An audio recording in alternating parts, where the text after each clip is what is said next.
আসসালামু আলাইকুম। আশা করি আপনারা সবাই ভালো আছেন। আমি আপনাদের সাথে আছি সহকারী অধ্যাপক ডাক্তার রাইসুল ইসলাম, জেনারেল এবং ল্যাপারোস্কোপিক সার্জন হিসেবে ইন্টারন্যাশনাল মেডিকেল কলেজ হসপিটালে কর্মরত আছি। আজকে কথা বলবো কুচকির হার্নিয়া তথা ইঙ্গুইনাল হার্নিয়া নিয়ে। এটা পুরুষ মানুষের একটি অন্যতম কমন সমস্যা। কুচকি তথা ইঙ্গুইনাল রিজিয়নে হার্নিয়া হয়, যেটাকে আমরা ইঙ্গুইনাল হার্নিয়া বলি। প্রথমত হচ্ছে কুচকির হার্নিয়া চিকিৎসা কি?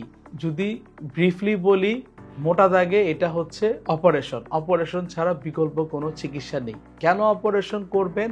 হার্নিয়া যদি অপারেশন না করেন, হার্নিয়া আস্তে আস্তে আটকে যেতে পারে। অর্থাৎ যেই দুর্বল জায়গা দিয়ে হার্নিয়া আসতেছে, ওই দুর্বল জায়গাতে অনেক সময় দেখা যায় হার্নিয়ার যেই কন্টেন্টগুলো, অর্থাৎ পেট থেকে যে চর্বি বা নাড়ির অংশ হার্নিয়ার মধ্যে থাকছে, ওটা অনেক কারণে আটকে যায়। আটকে গেলে ওই চর্বি বা ওই যে নাড়ি আছে, ওটা রক্ত সঞ্চালন বন্ধ হয়ে গিয়ে নাড়িতে পচন বা চর্বিতে পচন ধরতে পারে, আপনাদের জীবন নাশের কারণ হতে পারে। এই কারণে এই সমস্যা অবলম্বন করার জন্য ইন্টারন্যাশনালি রিকগনাইজ চিকিৎসা হার্নিয়ার জন্য অপারেশন, অন্য কোনো চিকিৎসা নেই। এখন কথা হচ্ছে অপারেশন কিভাবে করবেন। দুইভাবে করা যেতে পারে। একটা পেট কেটে করা যেতে পারে, যেটা অধিকাংশ ক্ষেত্রে আমরা করে থাকি, এবং আরেকটি অপশন হচ্ছে হার্নিয়ার সবচেয়ে আধুনিক চিকিৎসা পদ্ধতি, পেট না কেটে ফুটো করে মেশিনের মাধ্যমে অর্থাৎ ল্যাপারোস্কোপির মাধ্যমে হার্নিয়া করা।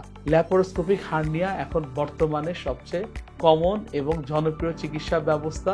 অ্যাডভান্টেজ হচ্ছে দ্রুত আপনি বাসায় ব্যাক করতে পারবেন, দ্রুত কাজে ফিরতে পারবেন, এবং মেশ রিজেকশনের সম্ভাবনা কম, যেটা কেটে করলে মেশ রিজেকশনের একটা সম্ভাবনা থাকে। কাজেই আমি আপনাদেরকে পরামর্শ দিব পেট না কেটে ফুটো করে মেশিনের মাধ্যমে অপারেশন করার জন্য।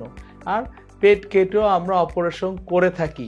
এখন পেট ফুটো করে আবার কথা আছে, অপারেশন করতে হলে আমার পেশেন্টকে সিলেক্ট করতে হবে সঠিক পেশেন্ট, মানে যাদের বয়সটা হচ্ছে ইয়াং পেশেন্ট, যাদের কোমরবিডিটি কম এবং যাদের ফুসফুস এবং হার্ট ভালো আছে, তাদের ক্ষেত্রে আমি বলবো মেশিনের মাধ্যমে অপারেশন করাটা সবচেয়ে সুবিধা এবং সেফ প্রসিডিওর। আর যাদের বয়সটা একটু বেশি, যাদের হার্নিয়ার সাইজটা আকারে বড় হয়ে থাকে, তাদের ক্ষেত্রে আমি সাজেস্ট করব কেটে অপারেশন করার জন্য, কারণ এক্ষেত্রে পুরো অজ্ঞান করা লাগে না এবং ফুসফুস আর হার্টের উপরে প্রেশারটা কম পড়ে। কাজেই আমার পরামর্শ জেনে থাকলে আপনারা সাবস্ক্রাইব করবেন। আমি চেম্বার করছি ইন্টারন্যাশনাল মেডিকেল কলেজ হসপিটালে সকাল 8টা থেকে দুপুর 2টো পর্যন্ত, এবং রামপুরার বাংলাদেশ মাল্টি কেয়ার হসপিটালে প্রতিদিন বসছি সন্ধ্যা 6টা থেকে রাত্র 8টা পর্যন্ত, এবং নতুন চেম্বার শুরু করতে যাচ্ছি ডিভাইন মার্সি হসপিটালে।